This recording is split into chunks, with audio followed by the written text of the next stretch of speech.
Cada uno de nosotros tiene áreas en las que desearía cambiar. Dios nos creó de una manera en que, como su creación, somos seres que siempre está buscando la transformación a ser mejor. Siempre estamos buscando no quedarnos estancados, no quedarnos en un mismo lugar, emocionalmente, espiritualmente y para muchos también económicamente. Buscamos crecer constantemente como personas. Y si no me creen, esa es la razón primaria por la cual nosotros mandamos a nuestros hijos a la escuela, para que aprendan, para que mejoren como personas, para que tengan más conocimiento, para que vayan preparándose en aquel momento cuando ya van a ser adultos y puedan ser personas de bien y personas productivas que aporten a la sociedad. Y mi pregunta para el día de hoy hacia ti es, ¿qué son esas cosas en que deseas cambiar? ¿Cuáles son esas áreas? Si yo te pudiera a ti preguntar personalmente, hey, dime una área específica en la cual quieres crecer como persona, en la cual quieres madurar como individuo. Hay muchas áreas en las cuales un ser humano desea cambiar. Hay cosas, hay áreas que sabemos que necesitamos cambiar. Es bien importante distinguir tres formas de cambio, ¿verdad? Hay áreas en que sabemos que necesitamos cambiar. Esas áreas en las cuales miramos hacia atrás en nuestras vidas y aún en el presente y decimos, la verdad que esa área tengo que corregirla. La verdad que en esa área debo esforzarme por ser mejor. La verdad que he cometido muchos errores en esa área y la verdad que necesito cambiar. Hay áreas que sabemos que necesitamos cambiar como seres humanos, pero también hay áreas que queremos cambiar, que no necesariamente es algo que se tiene que hacer, pero que nos gustaría cambiar. Para muchos de nosotros es estar más saludable físicamente, empezar a hacer ejercicio, a comer mejor, tomar un hobby que hace muchos años hemos querido tomar, por ejemplo, aprender a dibujar, aprender a tomar mejores fotografías, aprender un nuevo idioma. Esa es otra forma en que muchos de nosotros queremos cambiar, ¿verdad? No necesariamente es algo que ahorita en este momento debo de cambiarlo y que si no lo cambio no voy a estar bien con mi persona como individuo. No es algo necesario. Pero sí hay otras áreas como las que le mencioné que queremos cambiar. Pero también hay esas áreas en las cuales tenemos nuestros puntos en que no vemos, nuestros puntos ciegos, ¿verdad? Como aquellos caballos que tienen esas partes, esas, no me viene a la mente cómo les llaman, pero esas partes que están hechas de piel a los lados para poder enfocarse en un solo lado. Bueno, hay personas y yo diría que todos, cada uno de nosotros, cada ser humano tiene esas áreas que todo el mundo sabe que batallamos, que luchamos con esas áreas en nuestras vidas, menos nosotros. Somos como aquella persona que va a una fiesta y trae en su vestido o en su camisa una parte que está manchada y todos los demás se dan cuenta que lo tiene así, pero él no se ha visto en un espejo y no se da cuenta que tiene esa área. Así nosotros, así mismo, tenemos áreas en las cuales les podemos llamar puntos ciegos, que todas las demás personas saben que debemos de mejorar en esas áreas menos nosotros, porque simplemente no lo vemos. Sin embargo, hay un principio que es real, es que todo mundo, cada individuo tiene el deseo de cambiar, y aquel que no tiene deseo de cambiar, de ser mejor, algo está mal con esa persona emocionalmente o psicológicamente, porque Dios nos hizo como seres que constantemente debemos de estar creciendo, que constantemente debemos llegar a otro nivel en nuestras vidas, pero en especial en nuestra relación con Dios. Dios no quiere que tengamos una relación mediocre con Él, no quiere que tengamos una relación promedio. Dios nos ama, sí, Él nos ama, tiene un infinito amor por nosotros que lo hemos aceptado, y aún tiene un infinito amor por aquellas personas que todavía no lo aceptan, porque la palabra dice: de tal manera amó Dios al mundo, a todos aquellos seres humanos que Él creó. Dios los ama, pero puede llegar a tener una relación bien especial, bien cercana, y un amor igual bien sumamente especial con sus hijos, una vez que se quita esa pared del pecado que no nos permite llevar esa relación que Él anhela. Y igual, de la misma manera como aquel que nos creó es un Dios que no se conforma con lo promedio, sino que siempre está buscando el crecimiento o esa relación más cercana con sus hijos. Como seres humanos también tenemos ese deseo. Cuando nosotros como individuos nos llegamos a estancar en algún lado, ya sea en un lugar, en un trabajo, ya sea económicamente, espiritualmente, emocionalmente, o con nuestras relaciones socialmente, con nuestras relaciones con nuestra familia, amigos o la gente que nos rodea, sentimos ese vacío dentro de nosotros, que algo nos falta, que algo está mal con nosotros. ¿Por qué? Porque somos criaturas de Dios, y varios de nosotros también somos hijos de Dios. De la misma manera que tú como padre, si eres padre, yo tengo 2 hijos, anhelamos tener una relación cada vez más cercana con nuestros hijos, y que ellos busquen también tener una relación íntima con nosotros, una relación que valga la pena, una relación donde podemos hablar de cosas que tal vez no podrían hablar con otras personas que no sienten esa confianza. De esa misma manera Dios quiere esa relación con nosotros. Y el día de hoy quiero hablarles de un pasaje que se encuentra en el capítulo 19 del libro de Lucas, versículos del 1 al 10, donde una persona estaba lista para crecer. Estaba lista para no quedarse en ese lugar promedio, para no quedarse en ese lugar estancado. Estaba listo cuando en otra ocasión es probable que él no estaba dispuesto, pero en esta ocasión estaba dispuesto a buscar algo más de su relación con Dios de lo que había buscado hasta entonces. En este día te quiero hablar de Zaqueo. Y dice así la palabra de Dios. Vamos a leer solamente del 1 al 4 el día de hoy.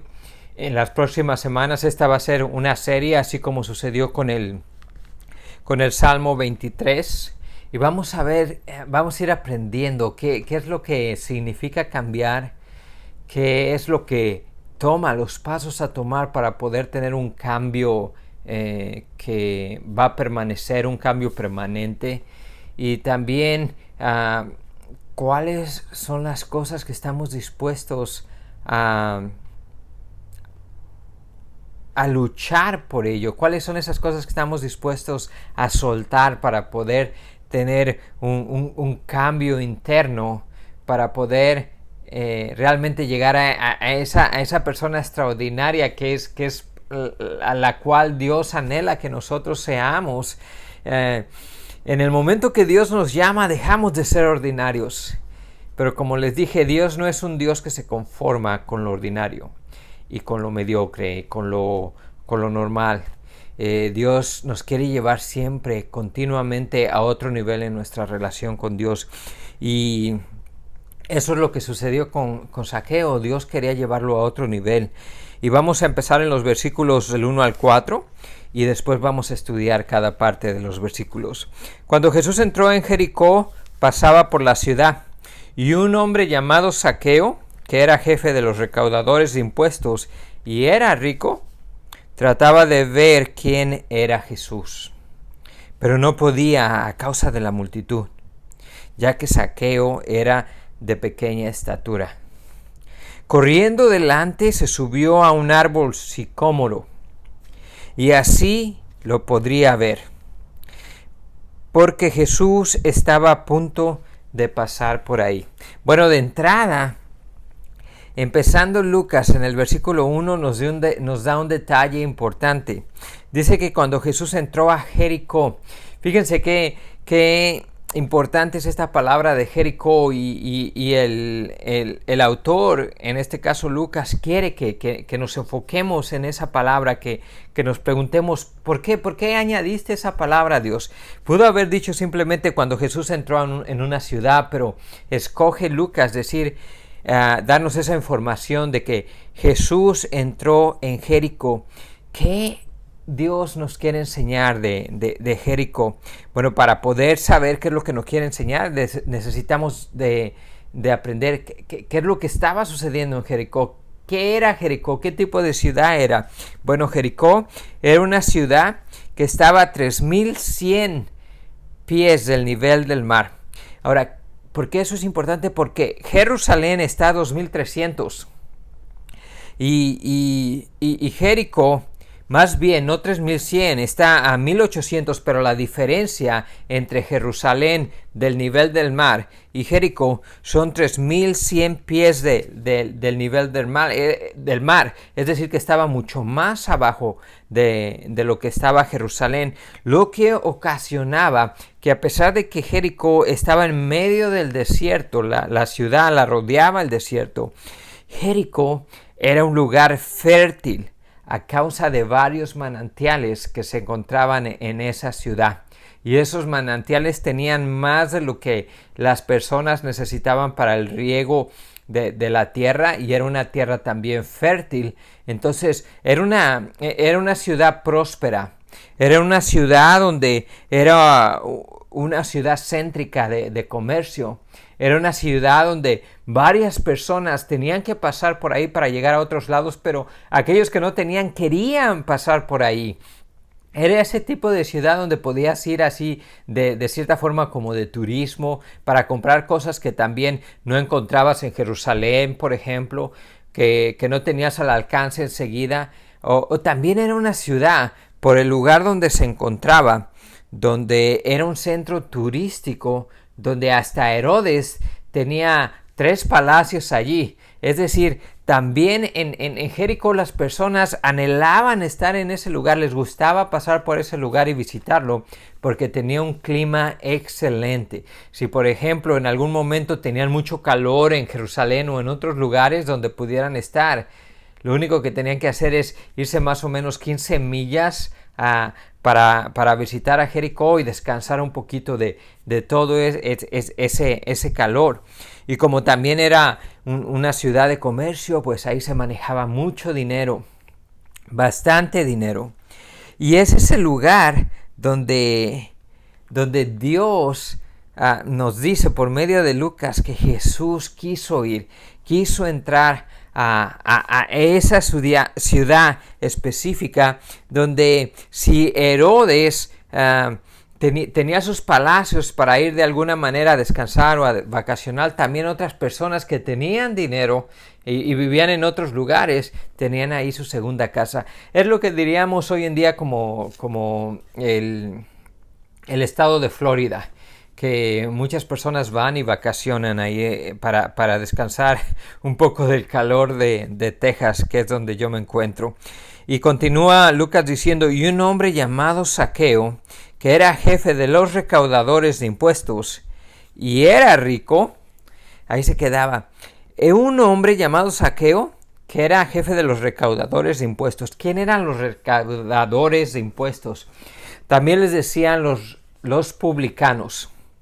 En ese tiempo, Israel, Jerusalén más bien, estaba bajo el yugo del Imperio Romano. Es decir, el Imperio Romano los había conquistado, pero de la forma que trabajaba el Imperio Romano, cuando conquistaba un lugar, nombraba líderes de ahí del mismo lugar para hacerse cargo de todo lo que tenía que ver con lo religioso, pero también todo lo que tenía que ver con lo económico, y ellos nada más se aseguraban que las leyes que ellos habían predispuesto para ese lugar, que no se violaran, pero también algo bien importante, se aseguraban que ese lugar ese lugar al cual habían conquistado, que les pagara tributos, que les pagara impuestos.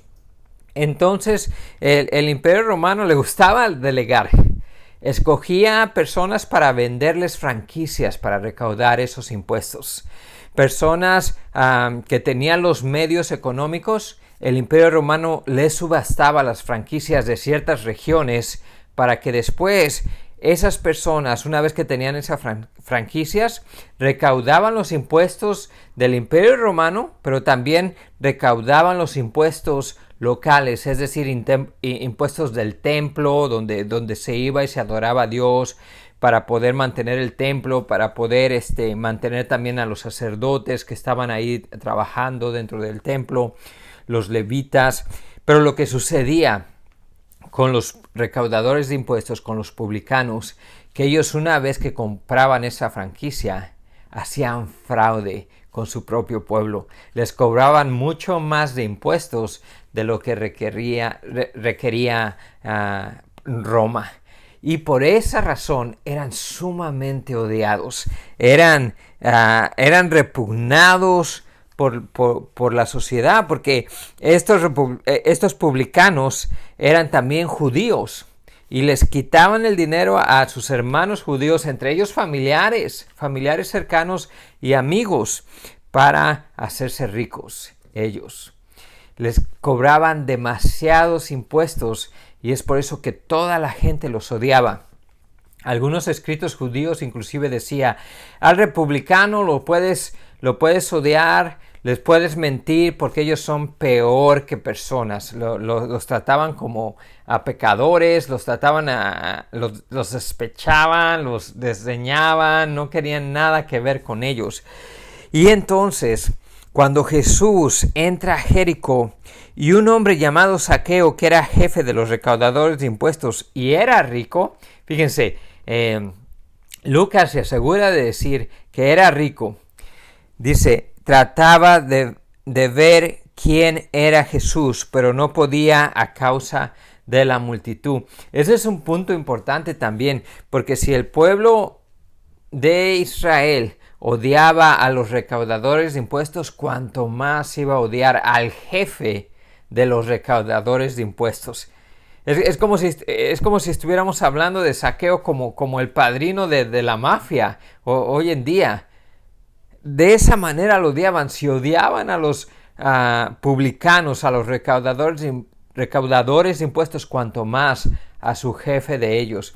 Y en la escritura, hasta donde yo sé, es el único jefe de recaudadores de impuestos que se menciona, Zaqueo. Escuchamos también de la historia de Mateo, ¿verdad? El que escribió el libro de Mateo, que fue un discípulo de Jesús. Antes de que Jesús lo llamara, él era recaudador de impuestos, pero él era solamente recaudador de impuestos, no era el jefe de recaudadores de impuestos. Y si Mateo tenía dinero, imagínense cuánto dinero tenía Zaqueo. Y es por eso que aquí en el pasaje, en el versículo 3 decía, trataba de ver quién era Jesús, pero no podía a causa de la multitud. Cuando Jesús iba a un lugar y ya se había corrido la voz de quién era él, seguramente Zaqueo había escuchado de todos esos milagros y toda la gente se amotinaba hacia donde estaba Jesús porque querían tocarlo, querían recibir esa sanación. Y Zaqueo decide correr, pero decide correr primeramente para hacerse espacio entre la multitud, pero como estaban apretando a Jesús toda esa multitud y no puede pasar, decide correr delante y se sube a un árbol. Para nosotros hoy en día el correr y el subirse a un árbol no es algo que es fuera de lo común, pero en ese tiempo el correr para una persona, especialmente para un adulto, y sabemos que Zaquías era un adulto porque es muy improbable que un joven pudiera ser jefe de impuestos. Sabemos que Zaqueo Zaqueo, más bien, era un adulto por el estatus en que el que él tenía económicamente y también con respecto al Imperio Romano, cómo les ayudaba. Pero este hombre ya adulto corre, y eso era algo muy indecoroso en ese tiempo, en tiempos bíblicos. Un hombre ya hecho y derecho, un hombre adulto, no podía estar corriendo. Era algo deshonroso para él. Era algo de que si la gente lo veía, decía que estaba loco, y decía que pensaba esta persona, que no le da vergüenza. En ese tiempo era algo como hoy en día el salir afuera sin ropa, salir afuera desnudo y que tú ni cuenta te des que estés haciendo eso y todas las demás personas se están burlando de ti por lo que acabas de hacer. Era tan indecoroso como eso hoy en día. Y salió corriendo delante y se subió a un árbol. No tan solo era indecoroso correr, sino que era indecoroso también correr y subir a un árbol. Eso solamente lo hacían los niños. Hay que recordar que en ese tiempo los hombres no usaban pantalones como hoy en día. En ese tiempo los vestidos eran largos. Y entonces para poder correr se tenían que subir los vestidos a un nivel donde les pudiera permitir correr, no tan solo caminar, sino correr rápido. Y anteriormente aquí continuando en el versículo 3 dice, ya que Zaqueo era de pequeña estatura. La mayoría piensa que era de pequeña estatura física. Pero esa palabra que usan, estaturas, también se puede describir como alguien que está alto en edad, que es en edad avanzada, pero también se puede describir a alguien que está en un estatus social bajo, de poca estatura en lo que se refiere en estatus social. Así que sabemos que Zaqueo no era joven. Así que lo más probable es una de dos, o que Zaqueo era de baja estatura como lo veían las personas socialmente, pero que también era de baja estatura física y nos puede dar una pista de que fue la razón por la cual subió al árbol, porque estaba de baja estatura, pero las dos aplican en el contexto. Ya sea que fuera su estatura física o su estatura baja ante la sociedad, especialmente entre sus hermanos judíos. Y corriendo delante de él y se subió al árbol sicómoro, y así lo podría ver, porque Jesús estaba a punto de pasar por ahí.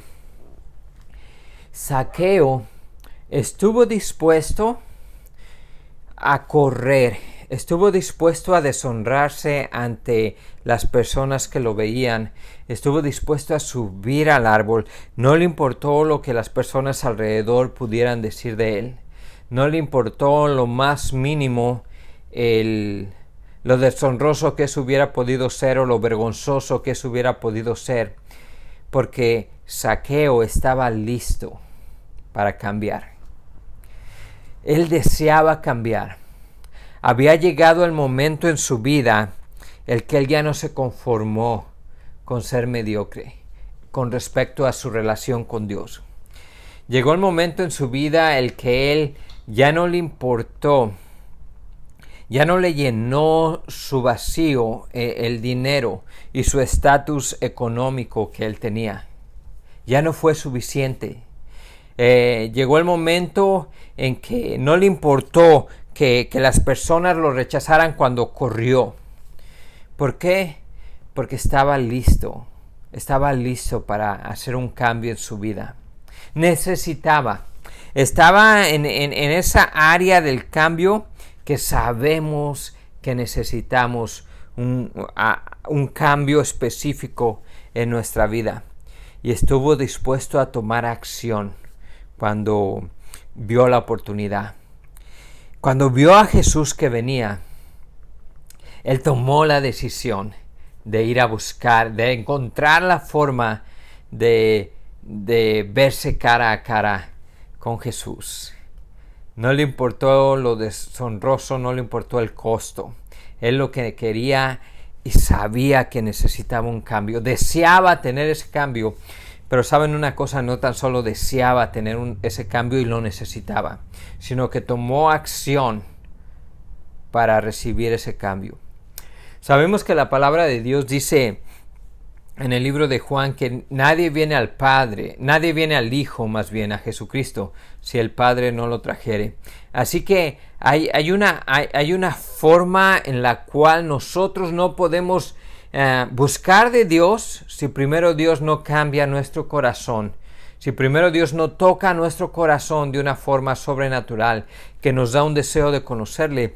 Pero también hay otra forma que es lo que le llaman muchos el libre albedrío o otros voluntad propia, donde Zaqueo decide contestar a ese llamado, decide responder con acciones hacia ese llamado. Sin duda alguna, Jesús había ido a Jericó con el propósito principal de encontrarse con Zaqueo cara a cara y hacerle ese llamado. Pero por un lado vemos la omnisciencia de Dios y también vemos la omnipotencia de Dios y también vemos el deseo de Dios de conocer a Zaqueo de una forma sobrenatural, de una forma más cercana, más a fondo, más profundamente. Vemos el deseo de Dios, pero también por otro lado vemos la reacción de Zaqueo y la decisión de ponerle acciones a su deseo de conocer de Dios para no quedarse en una relación mediocre, en una relación promedio con su Dios. Y estuvo dispuesto a pagar el precio por llegar a esa relación más íntima con Jesús y con Dios. La semana pasada vamos a continuar con cuál fue ese precio, pero aún el día de hoy ya podemos ver, estuvo dispuesto a correr sin importarle la vergüenza, estuvo dispuesto a subirse a ese árbol sin importarle la deshonra que pudiera recibir. ¿Por qué? Porque estaba listo. Tenía una necesidad grande. San Agustín dijo que Dios nos creó con un vacío en nuestros corazones que solamente puede ser llenado por Dios. Estoy parafraseando las palabras de San Agustín, pero ese es el principio, que hay un vacío en nuestro corazón que solamente Dios puede llenar. El dinero no había llenado ese vacío en la vida de Zaqueo. Tal vez el reconocimiento social de sus amigos, ¿verdad? Porque tenía amigos que eran pecadores y eran también publicanos. Y se juntaba con ellos, lo vemos a través de los evangelios. Pero tampoco esa amistad con ellos no había llenado ese vacío. Continuaba teniendo ese vacío. Posesiones no habían llenado ese vacío. Sabía que solamente Jesús podía llenarlo. Y por eso corrió. Porque estaba listo para ese cambio. Tenía la necesidad y puso acción. Tenía el deseo y puso acción para poder tener ese cambio en su vida. Quiero terminar haciéndote la misma pregunta que te hice al principio. ¿Cuál es eso que necesitas cambiar? ¿Cuál es eso que te viene a tu mente específico cuando te hago esta pregunta? ¿Qué estás dispuesto a hacer para poder tener ese cambio? ¿Cuál es ese árbol al cual te necesitas subir? ¿Cuál es ese árbol al cual estás dispuesto a correr sin importar la vergüenza que puedas recibir, lo vergonzoso que pueda ser, lo deshonroso que pueda ser al tomar esta decisión y estas acciones? ¿Cuál es eso que necesitas cambiar? ¿Cuál es ese vacío que tienes en tu corazón que solamente Dios puede llenar? ¿Y cuál es esa acción que estás dispuesto o dispuesta a tomar para poder tener ese encuentro cara a cara con Jesús y entonces Él pueda llenar tu vacío y tú puedas realmente experimentar una vida no promedio, una vida sobrenatural, una vida extraordinaria en tu relación con Dios? ¿Cuál es eso? ¿Y qué estás dispuesto a hacer? Dios ya puso ese deseo en tu corazón. Si tú estás viendo este video, ya puso ese deseo en tu corazón de tener una relación más cercana con tu Padre Dios y con el Hijo y el Espíritu Santo. ¿Qué estás dispuesto a hacer? Ese es mi llamado para ti en este día. Eso que necesitas hacer, hazlo. Toma acción. Corre a Jesús. Súbete a ese árbol y decide encontrarte, estar listo para que cuando pase Jesús, que siempre está dispuesto, de la misma manera que el padre del hijo pródigo corrió sin importarle la deshonra, corrió hacia ese hijo para mostrarle que él estaba ahí listo con los brazos abiertos, estaba anhelando ponerle ese anillo y esos zapatos que eran símbolo de que sigue siendo mi hijo, sigue siendo parte de mi familia. De la misma manera que el padre estuvo dispuesto a correr, yo te digo a ti, corre a Jesús. Corre a Jesús, no importa el costo, corre a Jesús. Porque aún siendo sus hijos, tenemos espacios donde estamos vacíos porque hemos dejado que el enemigo entre en esas áreas de nuestra vida. Bueno, pues yo te digo, corre a Jesús y permite que llene esos espacios que aún no le has entregado. Te veo la próxima vez para seguir aprendiendo de Zaqueo y también el costo de seguir a Jesús. Dios te bendiga.